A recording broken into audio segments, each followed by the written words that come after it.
आज सत्य साहस की जीत हुई है। ये केवल राहुल गांधी जी की जीत नहीं है, लोकतंत्र की जीत है, संविधान की जीत है और आम जनमानस की जीत है।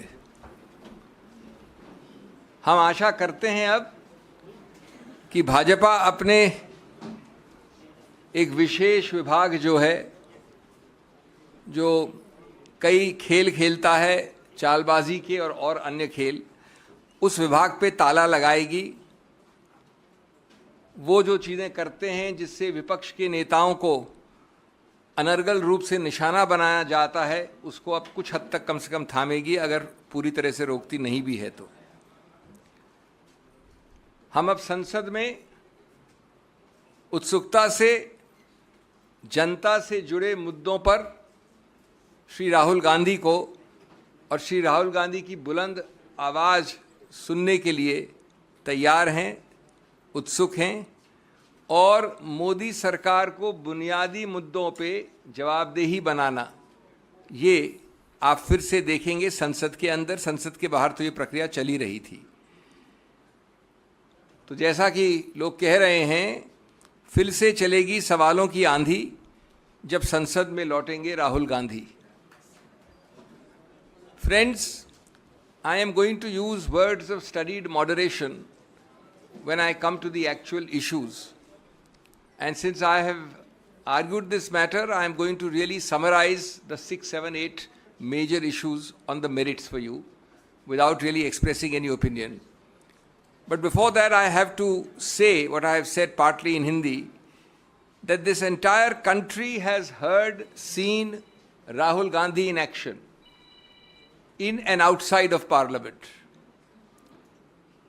His actions, his speech, his thought process, his initiatives, his abhiyans are all ultimately animated by his thinking, Daro Mat. Daro Mat. He has demonstrated time and again the courage of his convictions. He has equally reposed faith in the rule of law. It took some time. From 2019, the complainant himself delayed the matter and suddenly accelerated the proceedings to result in the conviction. And since then, Shri Rahul Gandhi has shown exemplary courage, restraint, and a great faith in the judicial process. He went through every forum with unwavering faith. He did not leapfrog from the trial court to the High Court. He did not leapfrog from the First Appellate Court to the Supreme Court.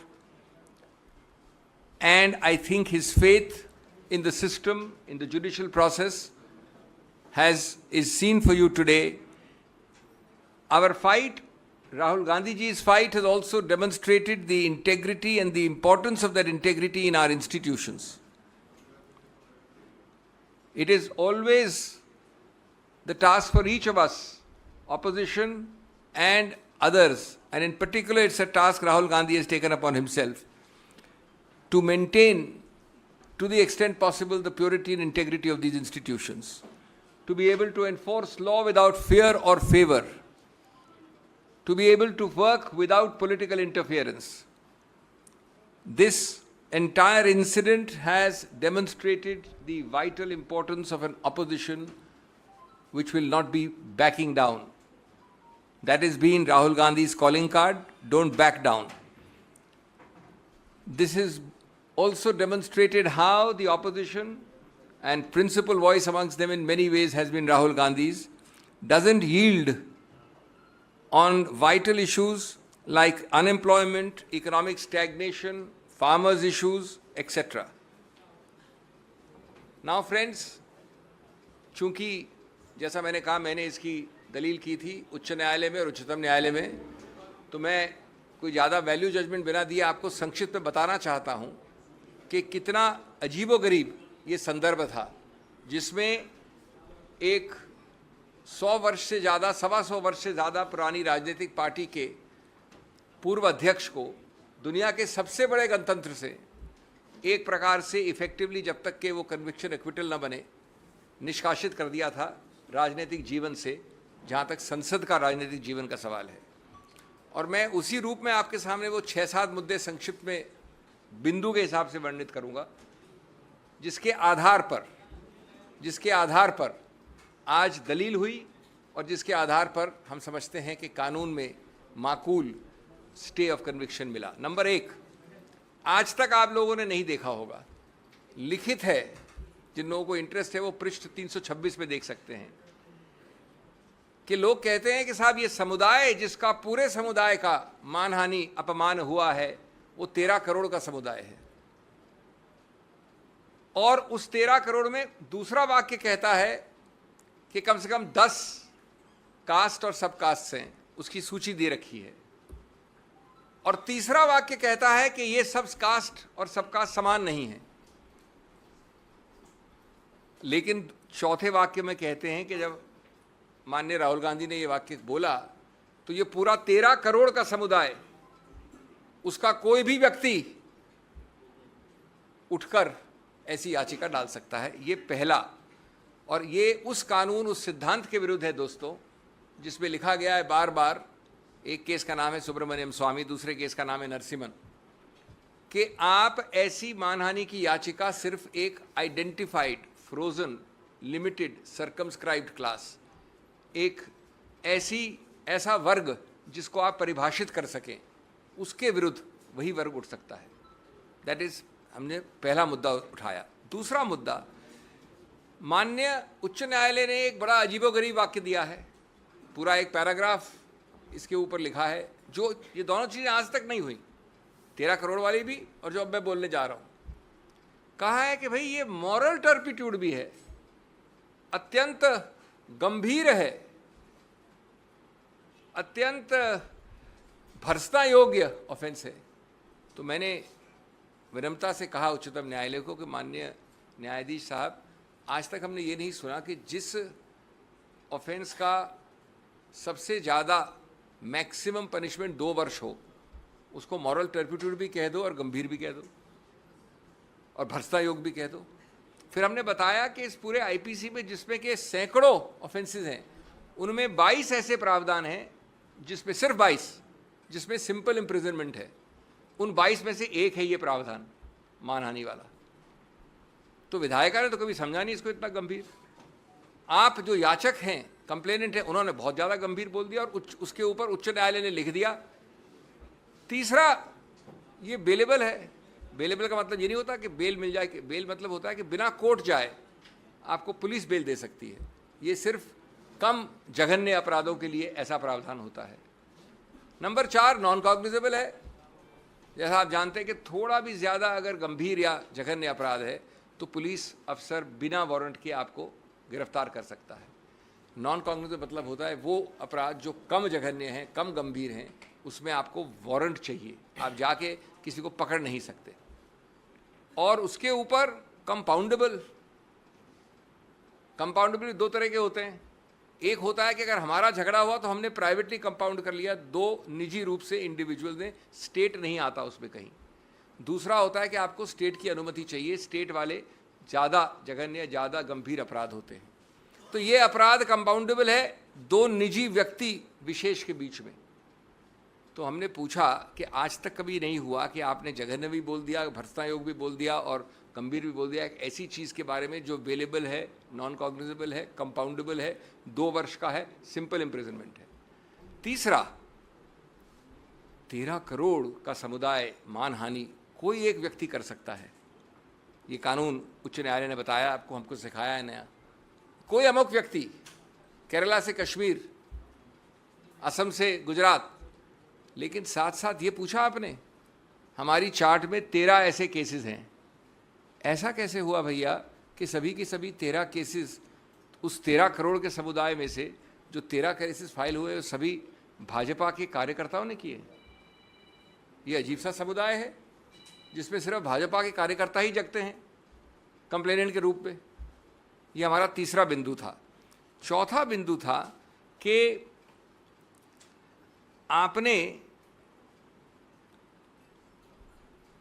ये नहीं देखा कि अपने निर्णय में एक नया offence डाल दिया है जो याचक ने भी नहीं कहा था।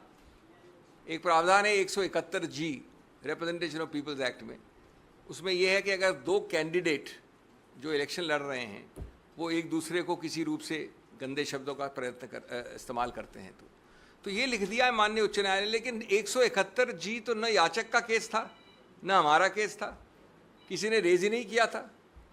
उसको पूरा ऑफेंस करके माननीय राहुल गांधी जी को दंडित भी कर दिया उस पैराग्राफ में। हमने ये सब बताया कि इससे मालूम होता है कि उच्च न्यायालय का निर्णय एक बिल्कुल गलत, विकृत इत्यादि निर्णय है और इसलिए इसको तुरंत स्टे करना चाहिए। इसके अलावा हमने कई और चीज़ें दी हैं जिनको मैं आपको तकनीकी रूप से नहीं बताऊंगा, सिवाय इसके कि जो मूल वाक्य है जो कि 3 पृष्ठ की राजनीतिक स्पीच में कोलार में 1.5 वाक्य या 3 लाइन का वाक्य बनता है, उसको सिद्ध करने के लिए जो एविडेंस एक्ट में एक सर्टिफिकेट चाहिए वो आज तक किसी ने उपलब्ध नहीं करवाया। तो प्राथमिक रूप से ट्रायल कोर्ट ने कन्विक्ट कर दिया श्री राहुल गांधी को, लेकिन स्पीच अभी तक कानूनी रूप से सिद्ध नहीं हुई है। जब स्पीच सिद्ध नहीं हुई तो वो याचक जिसने कंप्लेंट की थी, पूर्णेश्वर मोदी, वो गया हाई कोर्ट में अपने खुद की कंप्लेंट के विरुद्ध और अपनी खुद की कंप्लेंट को स्टे करवा दिया इस ग्राउंड पे कि मैं अभी और ढूंढ रहा हूं सामान, क्योंकि मैं अपनी वो स्पीच को, क्योंकि उसने स्पीच में एक न्यूज़पेपर प्रोड्यूस किया, कोई टेप नहीं प्रोड्यूस किया, खुद आंखों देखा हाल था नहीं, क्योंकि जो याचक है वो था नहीं वहाँ पर स्पीच में, तो उसने कहा मुझे और टाइम चाहिए और अपनी ही कंप्लेंट पे स्टे ले लिया। 1.5 साल बाद जब उसने अपनी ही कंप्लेंट का स्टे हटाया और ये कन्विक्शन लिया, तो ये नहीं बताया कि उस 1.5 साल में उसने नया क्या ढूंढा था जिस कारण से उसने स्टे लिया था। कोई नया तथ्य नहीं निकला था। तो एक प्रकार से कन्विक्शन दिया गया है एक ऐसी कंप्लेंट में जहाँ ये वाक्य सिद्ध ही नहीं हुआ है एविडेंस एक्ट के नियमों के अनुसार। जब ये दिखा कि ये सिद्ध नहीं हुआ है, न उसमें किसी आंखों देखा हाल है, न टेप है, टेप को आपने सर्टिफिकेट अंडर 65B के अनुसार सिद्ध नहीं किया है, इत्यादि इत्यादि। तो 5वां बिंदु, इन्होंने एक व्यक्ति को खड़ा किया, गणेश विज है उसका नाम, जो बीजेपी का काफ़ी उच्च स्तर का कार्यकर्ता है, सांस्कृतिक विभाग का अध्यक्ष है। उसका नाम कंप्लेंट में नहीं है, उसका नाम विटनेस लिस्ट में नहीं है, वो कभी आगे आया नहीं। 1.25 साल कंप्लेंट के बाद, 1.25 साल होता है 1 महीना, 1 साल 9 महीना, उन्होंने इसको खड़ा कर दिया बीजेपी कार्यकर्ता को कि मैं वहाँ था खड़ा हुआ, मेरी आंखों देखी हाल है, मैंने स्पीच सुनी थी। तो जिसको हम कहते हैं अंग्रेजी में वर्थलेस विटनेस, उस विटनेस का कोई भी आप उसके ऊपर आप आधार नहीं कर सकते, आधारित नहीं कर सकते अपने कन्विक्शन को। इसके अलावा कई और मुद्दे हैं। एक मुद्दा जो पूरी तरह से देखा भी नहीं उच्च न्यायालय ने, कि आप कब तक जो जनता जन समुदाय है वायनाड का, उनको वंचित रखेंगे एक चुनावित व्यक्ति द्वारा। ये कानून में एक मुद्दा है, मैं सिर्फ राजनीति की बात नहीं कर रहा हूँ, कानून में ये अहम मुद्दा माना जाता है कि क्यों आप कन्विक्शन स्टे करें। 7वां मुद्दा जिस पे बहुत अहमियत दी है, जो ऑर्डर में भी आप पढ़ेंगे शाम को, जो ऑर्डर आएगा, तो हमने बहस की थी कि अगर 11 महीने, 1 साल 11 महीने और 29 दिन का दंड होता तो पर्याप्त नहीं होता इस डिस्क्वालिफिकेशन के लिए। ये आवश्यक है कि 2 साल का हो, नहीं तो डिस्क्वालिफिकेशन लागू नहीं होता। अब रोचक बात यह है कि 2 साल इस दंड के लिए मैक्सिमम है, और आज तक जिन लोगों को इसका अनुभव है वो जानते हैं कि 2 साल का कभी भी दंड जो मैक्सिमम पनिशमेंट होता है नहीं दिया गया है। लेकिन उसको छोड़िए, अगर आपको मैक्सिमम पनिशमेंट देना है दंड, तो जो आप सेंटेंसिंग की कार्रवाई कन्विक्शन की कार्रवाई से अलग होती है। मैं पहले कन्विक्ट कर दूंगा आपको, उसके बाद मेरे को अलग एक सुनवाई करनी होती है सेंटेंसिंग में। तो माननीय जज ने कहीं ये कोई कारण नहीं दिया, कोई औचित्य नहीं बताया कि क्यों हमने आपको 2 वर्ष का मैक्सिमम अधिकतम दंड दिया है। अगर उन्होंने कोई कारण नहीं बताया, 15 मिनट में सेंटेंसिंग, राहुल गांधी जी गए थे कोर्ट, तो अगर आप कारण नहीं बताओगे तो उसका आधार नहीं होगा, तो 2 वर्ष कैसे आपने लागू किए एक साथ। 8वां, उन्होंने कहा कि ये तो हैबिचुअल ऑफेंडर हैं। हमने चार्ट दिखाई, 13 केसेस में 1 में भी कन्विक्ट नहीं हुए राहुल गांधी जी, 1 में भी। सबके सब 13 केसेस बीजेपी कार्यकर्ताओं द्वारा हैं। मैं आपको एक केस कार्यकर्ता द्वारा फाइल करके मैं कह दूंगा कन्विक्ट हो आप। एक 14वां केस है जिस पे कन्विक्ट नहीं हुए, राफेल का कंटेम्प्ट है, जहां मैं पेश हुआ था, वहां पर अपॉलॉजी मान्य है, वहां भी कन्विक्ट नहीं हुए। और वो राफेल वाला वक्तव्य 14 नवंबर 2019 का है। ये वक्तव्य जो कोलार में हुआ वो 14 अप्रैल 2019 का, 8 महीने पहले का है। तो आप कोलार के लिए कन्विक्ट नहीं कर सकते एक ऐसे वाक्य के आधार पे जो 8 महीने बाद हुआ। इस प्रकार के मैं आपको कई और मुद्दे दे सकता हूं। इसका मूल उद्देश्य क्या है? मूल उद्देश्य है ये बताना कि ये कन्विक्शन हमारा पूरा विश्वास और आशा है, हमारा हौसला है कि निकट भविष्य में ये कन्विक्शन एक्विटल में बदल जाएगा। अपील इसकी चल रही है, कन्विक्शन की बात कर रहा हूँ। तब तक, जब तक ये चलती है, तब तक आप किसी व्यक्ति को डिस्क्वालिफिकेशन के आधार पर निष्कासित कैसे रख सकते हो, उनका स्थान रिक्त कैसे रख सकते हो, उनको जितने लोगों ने, आप जानते कितने लाख लोगों ने उनको चुनावित किया, उनको आप वंचित कैसे रख सकते हो इस पद से। और इसलिए बैलेंस ऑफ कन्वीनियंस चाहती है कि ऐसे केस में आपको स्टे करना चाहिए। हमारी दलील मान के उन्होंने स्टे किया। अब अंतिम बात हिंदी में, अगर ज़रूरत होगी तो मैं संक्षेप में अंग्रेजी में बोल सकता हूँ। उसमें ऑर्डर जो शाम को आएगा उसमें उन्होंने 2 लाइन ज़रूर कही हैं कि अगर श्री राहुल गांधी को जो उच्चतम न्यायालय का आदेश है उसका आभास होता तो शायद वो और रिस्ट्रेंट रखते। इसमें मैं आपको 2-3 चीज़ें विनम्रता से कहना चाहूँगा।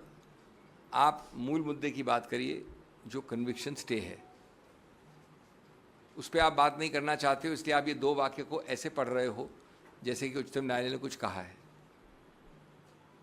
मूल मुद्दा है कि आपने स्टे करना है कि नहीं कन्विक्शन को, और वो स्टे हो गया है। दूसरा जो ये जिक्र है इसका, उसमें ये लिखा है कि अगर ये राफेल वाला ऑर्डर पहले आया होता, ये तो हम दोनों की बात मानी हुई बात है कि राफेल का ऑर्डर 8 महीने बाद आया था, तो इसलिए उसका कोई लागू होने का सवाल नहीं उठता। बार बार निचले कोर्ट्स में भी ये प्रयत्न किया गया, सीधे या परोक्ष रूप से, कि श्री राहुल गांधी माफ़ी मांगे। आज की बात नहीं कर रहा हूँ मैं, निचले कोर्ट्स की बात कर रहा हूँ। क्यों? क्योंकि आपको उस पर राजनीतिक नंबर बनाने थे, आपको विकृत करना था, आपको पक्ष एक ऐसा रखना था कोर्ट के जनता के सामने जो गलत है। श्री राहुल गांधी ने बार बार कहा है कि वो सिद्धांत पे लड़े हैं। उनका बिल्कुल कोई रूप से ये इरादा नहीं था। इरादा वाला हमारा एक 8वां पॉइंट था कि जो प्रावधान है 499, उसमें इरादा चाहिए, बद इरादा चाहिए, गलत इंटेंट चाहिए। और इसमें एक बड़ा रोचक वाक्य है एविडेंस वाले का कि मुझे राहुल गांधी के बद इरादे के बारे में कोई ज्ञान नहीं है, कोई संज्ञान नहीं है। ये लिखा है उन्होंने, कंप्लेनेंट ने। तो हमने ये कहा कि जब ये है सिचुएशन तो आपको किसी रूप से ये कन्विक्शन स्टैंड नहीं होना चाहिए। हमारी दलील मानी गई, पूरी तरह से बहस दूसरी तरफ से भी हुई थी, इसलिए ये बहुत ही संतुलित ऑर्डर है। जैसा मैंने कहा, ये विजय है लोकतंत्र गणतंत्र की, लोगों की, सिद्धांतों की, संविधान की और कानून की। बहुत बहुत धन्यवाद।